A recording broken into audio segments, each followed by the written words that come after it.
Ito na guys ang ating preparasyon para sa ating gulay na upo. Ayan, bawang, sibuyas, may luya ako, ayan. Siyempre may kamatis. At ayan na ang ating upo guys. Hiniwa ko na siya. Hindi ko na lang pinakita kasi para hindi na And then, meron akong hipon mamaya.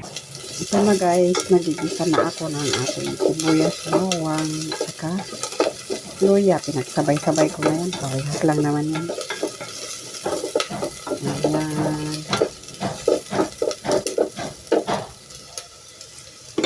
Ayan, ang ating kamatis.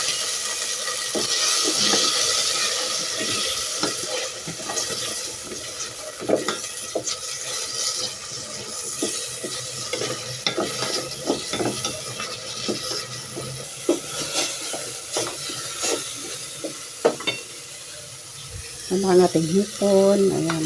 Ilang piraso lang. Ano na yan.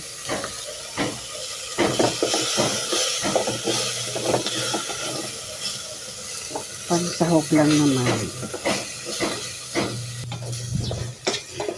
Ito na ang ating hipon. Naluto na siya. Gisa na siya.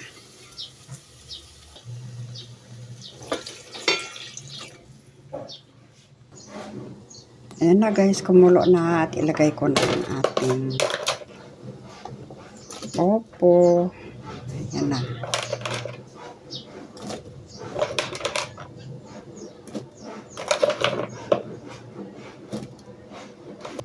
Ayan na ang ating opo guys.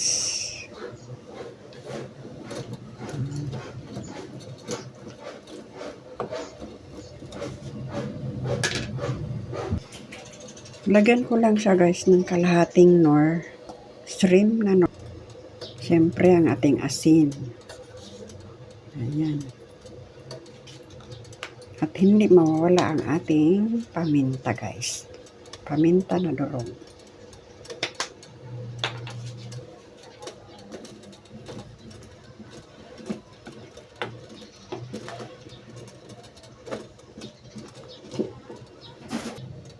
Takpan ko siya. Ayan na guys. Kumulo na ang ating opo. Lagyan ko lang siya ng siling, isang piraso. Ito guys ang ating sutanghon na panghalo doon. Ayan. Ginupit ko na yan. Lagay ko na yung sutanghon mga guys.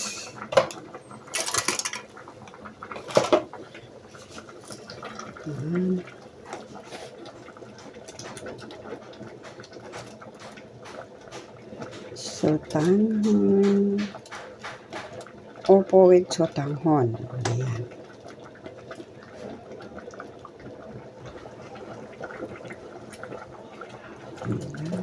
Tama na ang lasa niya guys.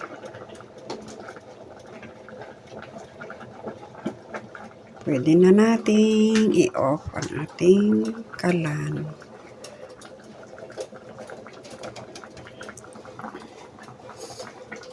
Ayan na. Thanks for watching. Bye-bye mga guys.